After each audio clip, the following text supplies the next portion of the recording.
तीन दामाद की सास पार्ट 2। अब तक आपने सुना कि कावेरी जी अपनी तीनों बेटियों ईशा, मोहिनी और सुहाना की शादी 3 घर जमाई लड़कों के साथ करवा देती है। उन्हें लगता है कि ये लड़के शायद घर का कामकाज संभाल लेंगे, लेकिन उनके तीनों घर जमाई बहुत आलसी थे। वो नौकरी भी नहीं करते थे और बाहर का काम भी नहीं। कावेरी जी ने अपनी बेटियों से कहा कि वो प्रेगनेंसी का बहाना बनाकर अपने पतियों को सबक सिखाए। अब सुनिए आगे। मम्मी, आपने जैसा कहा था हमने वैसा ही किया, लेकिन देखिए ना, विवेक का हाल तो वैसा का वैसा ही है। घर में ना सुबह का नाश्ता बनता है और ना खाना। नौकरी पर जाने की बात करूं तो खाने को दौड़ते हैं मुझे। हाँ मम्मी, मैंने भी सुमित को कितनी बार कहा कि अगर नौकरी नहीं करनी तो कोई छोटी सी दुकान ही खोल लो, घर का खर्चा कैसे चलेगा। देखो दोपहर के 12 बजने आए और जनाब अभी तक सो रहे हैं। हाँ मम्मी, ईशा और सुहाना ठीक कहती हैं। अविनाश का भी यही हाल है। जब मैंने अपनी प्रेगनेंसी के बारे में कहा तो मुझसे कहने लगा, अरे दूसरी लड़कियां तो 9-9 महीने तक नौकरी करती है, बस डिलीवरी के टाइम छुट्टी लेती है। मोहिनी, तुम भी नौकरी करो। अब मुझे कहाँ नौकरी मिलेगी। मम्मी बताओ अब मैं क्या करूँ। हे भगवान, क्या सोचकर घर जमाई दामाद लाई थी मैं कि मेरी बेटियां मेरे पास रहेंगी और खुश रहेंगी, लेकिन इन आलसी दामादों ने तो हमारी जिंदगी को भी प्रॉब्लम में डाल दिया है। मैं तो कहती हूँ मम्मी, हम लोग वापस अपनी जॉब पर जाना शुरू कर देते हैं। बता देते हैं इन लोगों को कि हमने प्रेगनेंसी का बहाना किया है। नहीं नहीं बेटा, ऐसी गलती भी मत करना। अगर तुमने ऐसा किया तो इन तीनों की आदत और खराब हो जाएगी। अरे आज नहीं तो कल कभी तो तुम प्रेग्नेंट होगी, तब वापस यही प्रॉब्लम आएगी। तब क्या करोगी तुम तीनों। हाँ मम्मी, आपकी बात तो बिल्कुल सही है। इन लोगों को तो सुधारना ही पड़ेगा। लेकिन कैसे? अपने बच्चों के आने की खबर सुनकर भी इन लोगों पर कोई असर नहीं हो रहा। पैसे कमाने के लिए घर से बाहर निकलना ही नहीं चाहते ये तीनों। अब मेरे दिमाग में एक प्लान आया है। तुम तीनों चिंता मत करो, उन तीनों को बुलाओ, फिर मैं बात करती हूँ। थोड़ी देर बाद कावेरी जी अपने तीनों दामादों को सामने बुलाकर अपनी बात कहना शुरू करती हैं। अविनाश, सुमित और विवेक, देखो बेटा, मैं ना तुम तीनों से बड़ा प्यार करती हूँ, इसीलिए तो तुम्हें घर जमाई बना कर रखा है मैंने। अरे मम्मी जी, सीधे सीधे कहिए ना, क्या बात है। प्यार तो हम भी आपको बहुत करते हैं। अरे मम्मी जी, आपकी इज्जत भी बहुत करते हैं। अरे भाई, आपके जैसी सास और कमाने वाली बीवी सबको मिलती है क्या?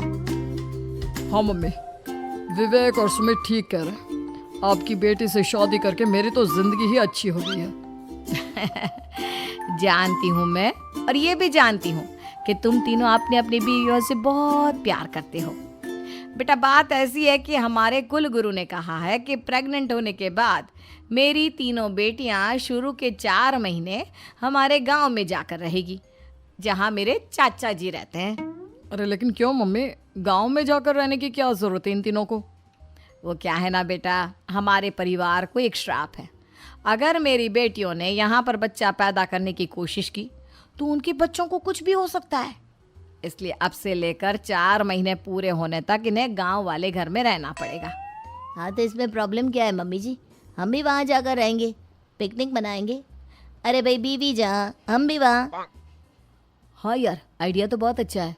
शहर की ज़िंदगी में रह रहकर परेशान हो चुके हैं, अब कुछ दिन गांव में बिताएंगे। तुम लोग समझने की कोशिश क्यों नहीं करते। तुम में से कोई भी वहाँ नहीं जा सकता, और मैं यहाँ रहूँगी ना तुम तीनों के साथ। 4 महीने की तो बात है, उसके बाद ये तीनों ही लौट कर आ जाएंगी। ठीक है मम्मी जी, अब हमारे बच्चों का सवाल है तो ये तो करना ही पड़ेगा। कावेरी अपनी तीनों बेटियों को कुछ दिन के लिए घर से बाहर कहीं दूसरे शहर में रहने के लिए भेज देती है। कुछ दिनों के बाद, अरे मम्मी जी, बहुत दिन से पिज्ज़ा नहीं खाया, मंगवाइए ना। क्या बताऊं बेटा, पहले तो बेटियां खर्चा दे देती थी क्योंकि उनकी नौकरी थी, लेकिन अब तो मेरे पास पैसे ही नहीं बचे। थोड़े बहुत पैसे हैं जो बच्चों की डिलीवरी में काम आएंगे। लेकिन मम्मी जी, आपकी बेटियों को वापस आने में तो अभी बहुत वक्त बाकी है। वही सोच सोच कर परेशान हो रही हूँ। सोच रही हूँ कल से दूध भी बंद करवा देती हूँ। अब दूध वाले को देने के लिए पैसे भी तो नहीं है ना। अरे नहीं नहीं मम्मी जी, अगर दूध भी बंद करवा दोगी तो मुझे चाय कहाँ से मिलेगी, और चाय के बिना मैं तो मर ही जाऊंगा। क्या करूं बेटा, इसके अलावा हमारे पास कोई ऑप्शन नहीं है। मेरे पास पैसे ही नहीं बचे। इस तरह कावेरी जी धीरे धीरे अपने तीनों दामादों को पैसे देना बंद कर देती हैं और घर में खाने पीने की चीजें लाना भी बंद कर देती है।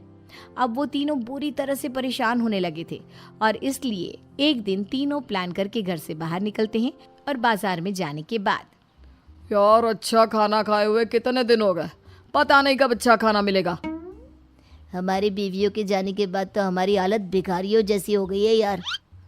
कुछ भी हो, मुझे तो आज पिज्ज़ा खाना ही खाना है।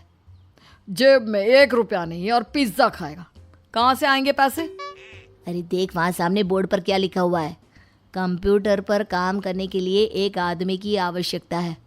भाई मैं तो जा रहा हूँ, काम करूँगा और शाम तक पैसे लाकर आराम से पिज्ज़ा खाऊंगा। जा जा, तुझे कोई काम नहीं देने वाला, हम तो घर जा रहे हैं। चल भाई सुमित। सुमित और अविनाश वहाँ से चले जाते हैं और विवेक उस कंप्यूटर शॉप पर सारा दिन काम करके 5,000 रुपये कमा कर घर लौट कर आता है और अपने खाने के लिए अच्छी अच्छी चीज़ें भी लेकर आता है। ये देखकर विवेक और सुमित के दिल में भी कुछ पैसे कमाने की इच्छा जागती है। अरे सुबह सुबह कहाँ चल दिए तुम? मम्मी जी एक बहुत अच्छी जगह मिली है, कंप्यूटर पर काम करने के 5,000 मिले थे कल मुझे। अगर रोज़ काम करूँगा तो पूरे 40,000 की तनख्वाह। अरे वाह, ये तो बहुत अच्छी बात है दामाद जी, आपको जाना ही चाहिए। सुमित और अविनाश विवेक को इस तरह तरक्की करते देखकर परेशान हो जाते हैं और वो दोनों भी काम की तलाश में निकल पड़ते हैं। धीरे धीरे उन दोनों को भी काम मिल जाता है। अब कावेरी के तीनों दामाद छोटी मोटी नौकरी करके अच्छा पैसा कमाने लगे थे। एक दिन कावेरी उन्हें अपने पास बुलाती हैं। अरे वाह, विवेक 40,000 कमा लेता है, अविनाश 60,000 और सुमित तुम भी 40,000 के आसपास कमा ही लेते हो। कुल मिलाकर तुम अच्छे खासे पैसे कमा रहे हो बेटा। हाँ मम्मी जी, बहुत मज़ा आता है जब महीने के एंड में मोटी रकम हाथ में आती है। पूछिए मत मम्मी जी, घर में रहकर रोटी बना बना कर और तो जैसा महसूस होने लगा था मुझे तो। हाँ बेटा, तुम तीनों की बात तो बिल्कुल ठीक है। और जानते हो, अब तुम तीनों की पत्नियां भी वापस लौट कर आने वाली है। लेकिन मम्मी जी अभी तो उन्हें गए सिर्फ 2 महीने हुए हैं, आपने तो कहा था वो 4 महीने के बाद लौट कर आएंगी। ऐसा कुछ नहीं है बेटा, मैं सिर्फ तुम तीनों को सबक सिखाना चाहती थी कि आदमी घर में बैठकर बीवी की कमाई खाता हुआ अच्छा नहीं लगता। इस दुनिया में हर इंसान को मेहनत करनी चाहिए, काम करना चाहिए, चाहे वो औरत हो या आदमी, ताकि अपने परिवार को संभाल सके। कावेरी की बात सुनकर उन तीनों को अपनी गलती का एहसास होता है और कावेरी उन्हें सच बता देती है कि ईशा, सुहाना और मोहिनी शहर में ही कहीं दूसरी जगह रह रहे थे। शाम के वक्त उन तीनों की पत्नियां लौट कर आ जाती है और कावेरी जी का परिवार एक खुशहाल परिवार की तरह रहने लगता है।